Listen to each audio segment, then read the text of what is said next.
അസ്സലാമു അലൈക്കും വറഹ്മത്തുള്ളാഹി വബറകാതുഹു. പ്രിയമുള്ളവരെ, ചരിത്രത്തിൻ്റെ താളുകൾ മറിച്ചു നോക്കുമ്പോൾ ലോകത്തെ വിറപ്പിച്ച ഒരു രാജാവിനെ നാം കാണുന്നു.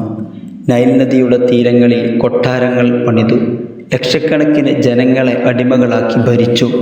തൻ്റെ രാജ്യത്ത് തനിക്കെതിരെ ആരും സംസാരിക്കരുതെന്ന് കൽപ്പിച്ച ഒരു ഭരണാധികാരി അവനായിരുന്നു ഫിർഔൻ.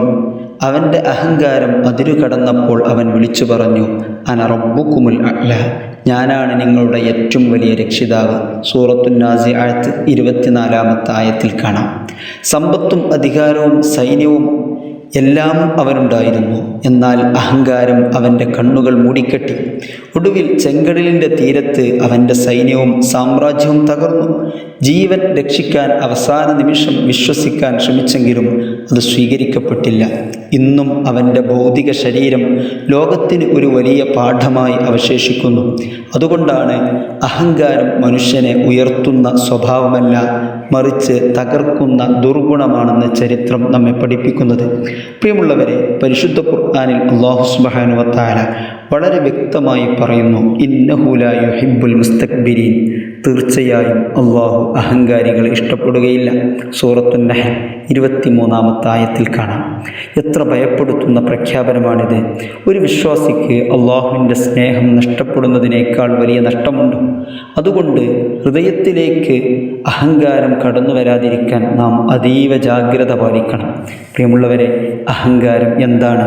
ഇതിന് ഏറ്റവും മനോഹരമായ വിശദീകരണം നൽകിയിരിക്കുന്നത് ഹബീബ് റസൂലുള്ളാഹി സ്വല്ലല്ലാഹു അലൈഹി വസല്ലമ തങ്ങൾ തന്നെയാണ്. മഹാനായ അബ്ദുല്ലാഹി ബിൻ മസ്ഊദ് റളിയല്ലാഹു അൻഹു നിവേദനം ചെയ്യുന്ന ഹദീസിൽ കാണാം, റസൂലുള്ളാഹി സ്വല്ലല്ലാഹു അലൈഹി വസല്ലമ തങ്ങൾ പറയുന്നു, ലാ യദ്ഖുലുൽ ജന്നത മൻ കാന ഫീ ഖൽബിഹി മിസ്ഖാലു ദർറത്തിൻ മിൻ കിബ്ർ, ഹൃദയത്തിൽ അണുമണിത്തൂക്കം അഹങ്കാരമുള്ളവൻ സ്വർഗത്തിൽ പ്രവേശിക്കുകയില്ല. അപ്പോൾ ഒരാൾ ചോദിച്ചു, യാ റസൂലല്ലാഹ്, ഒരാൾക്ക് നല്ല വസ്ത്രം ധരിക്കാനും നല്ല ചെരുപ്പ് ധരിക്കാനും ഇഷ്ടമാണ്, അത് അഹങ്കാരമാണോ?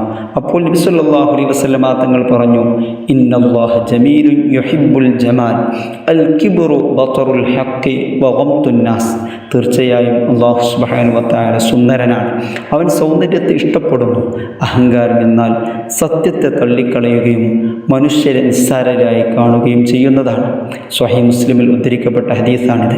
അഥവാ നല്ല വസ്ത്രം ധരിക്കുന്നത് ഒരിക്കലും അഹങ്കാരമല്ല, സമ്പത്തുള്ളതും അഹങ്കാരമല്ല, സ്ഥാനമോ പ്രശസ്തിയോ അതൊന്നുമല്ല അഹങ്കാരം. പക്ഷേ സത്യം മുന്നിൽ വന്നിട്ടും അത് അംഗീകരിക്കാതിരിക്കുകയും മറ്റുള്ളവരെ നിസ്സാരരായി കാണുകയും ചെയ്യുന്നതാണ് യഥാർത്ഥ അഹങ്കാരം. പ്രിയമുള്ളവരെ, നമ്മുടെ വീടുകളിലും സമൂഹത്തിലും പല പ്രശ്നങ്ങളുടെയും വേരുകൾ അഹങ്കാരമാണ്. ഞാൻ ആദ്യം സംസാരിക്കില്ല, ഞാൻ ക്ഷമ ചോദിക്കില്ല, എനിക്ക് തെറ്റില്ല, ഈ ചിന്തകളാണ് ബന്ധങ്ങളെ തകർക്കുന്നത്. അതിനാൽ ഓരോ ദിവസവും നമുക്ക് സ്വന്തം ഹൃദയത്തോട് ചില ചോദ്യങ്ങൾ ചോദിക്കാം. എൻ്റെ ഉള്ളിൽ അഹങ്കാരത്തിൻ്റെ ഒരു കണികയെങ്കിലും ഉണ്ടോ? അതുണ്ടെങ്കിൽ ഞാൻ എത്ര വലിയ ധിക്കാരിയാണ്. എൻ്റെ റബ്ബിൻ്റെ മുമ്പിൽ ഞാൻ അതിന് മറുപടി പറയേണ്ടി വരില്ലേ? എൻ്റെ റബ്ബിൻ്റെ സ്നേഹം എനിക്ക് ലഭിക്കില്ലല്ലോ. ഉണ്ടെങ്കിൽ അള്ളാഹുവിനോട് തൗബ ചെയ്ത് അത് നീക്കാൻ നമ്മൾ ശ്രമിക്കണം. അള്ളാഹുവിൻ്റെ സ്നേഹം നേടാൻ വിനയം അനിവാര്യമാണ്. അല്ലാഹു സുബ്ഹാനഹു വ തആല നമ്മെ വിനയമുള്ളവരിൽ ഉൾപ്പെടുത്തി അനുഗ്രഹിക്കട്ടെ. അഹങ്കാരത്തിൽ നിന്ന് നമ്മുടെ ഹൃദയങ്ങളെ കാത്തു രക്ഷിക്കട്ടെ. ആമീൻ യാ റബ്ബൽ ആലമീൻ.